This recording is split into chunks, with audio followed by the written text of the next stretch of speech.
Right now, it is time for us to take a look at sports. And we've got some scores and some information about things happening. Not really a very, very busy time as we get set for the Super Bowl. In the National Hockey League last night, no local teams played. The Blackhawks lost to the Predators 2-1. The Canucks defeated the Senators 5-1. Coming up today, locally, the Jersey Devils are taking on the Philadelphia Flyers. That is set for 7 p.m.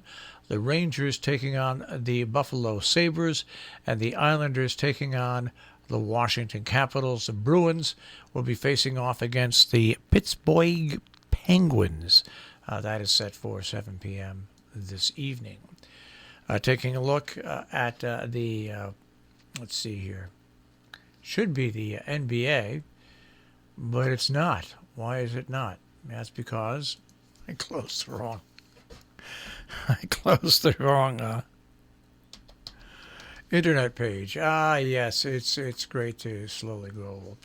Anyway, in the NBA last night, the Bucks over the Raptors 115-108. Spurs defeated the Celtics 110-106. The Jazz over the Mavericks 116-104. The Thunder over the Suns 102-97. The Pelicans defeated the Wizards 124-106, and the Warriors over the Timberwolves last night. All right, taking a look at any games today that involve local teams, none that I see. But then again, my eyes are 68 years old, and son of a gun, I could be missing something. Who knows? Taking a look at some news in college basketball. Mitchell scored 33 points for Baylor in their 107-59 rout over K-State.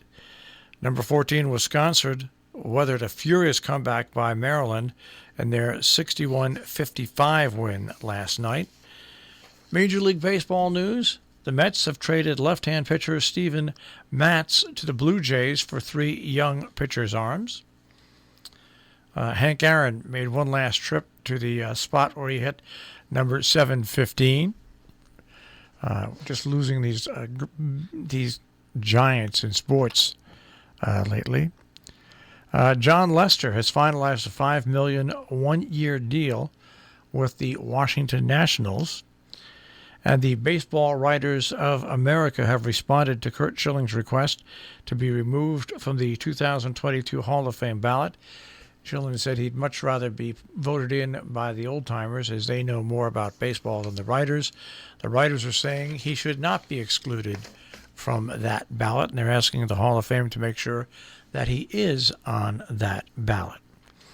All right, the Super Bowl is coming up, and, of course, there's lots of weird NFL stories that get published at this time of year because, well, you need to fill the sports pages with something, right? Good morning, Bill. Speaking about sports, it's Bill Krasowski has joined us this morning.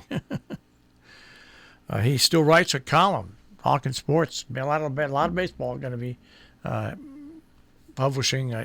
I put it up every week. You can go to Bill's. I put it on my personal webpage every week. You can go to Bill Krasowski's webpage, where he also puts it up on Facebook as well. Well written, as always, and well researched by the master of sports, Bill Krasowski. So good morning, Bill.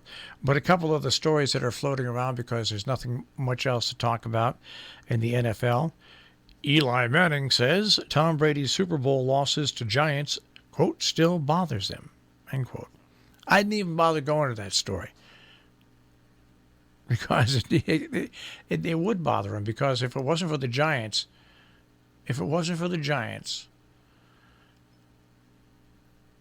Brady would be 9-1 in Super Bowls. 9-1. Now he's 9-2, probably going to be 10-2. And by the way, news about Tom Brady. Remember at the preseason, he was working out in a park in Tampa Bay and was issued a citation. Well, guess what a trip to the Super Bowl will get you? That's right, Tom Brady has been pardoned for trespassing in that Tampa park last summer. Oh, goodness gracious. And there's more stories about Tom Brady, and the interesting thing in the stories about Tom Brady that I find interesting is that they go after everybody seems to go after his personality. I was one of those people. But you have to recognize now, even though the age of quarterback is much, much easier on quarterbacks now than it used to be. I mean, they can't get hit as hard. They can't get hit as much. They're so well protected. But still, the guy is 43.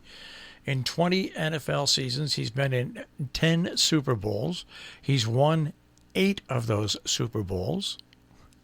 He's going to his next one this year. He's absolutely amazing. Absolutely amazing. And I have come to there is no one better now. As long as I've been around, my 68 years, and probably watching football since I was 3 years old with my dad watching the Giants, there has never been a better quarterback that I've seen, or more consistent quarterback over the length of time than Tom Brady.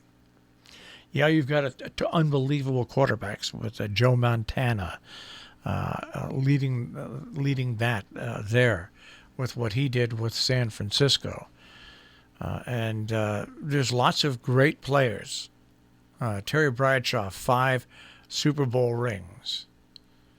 But you look at the consistency that Tom Brady has brought to that position year after year with that ever-changing Patriots team, and now he goes to a brand new team and takes an also-ran team to the Super Bowl in his first year. He's the best. That is a check on sports this morning here on The Breakfast Club.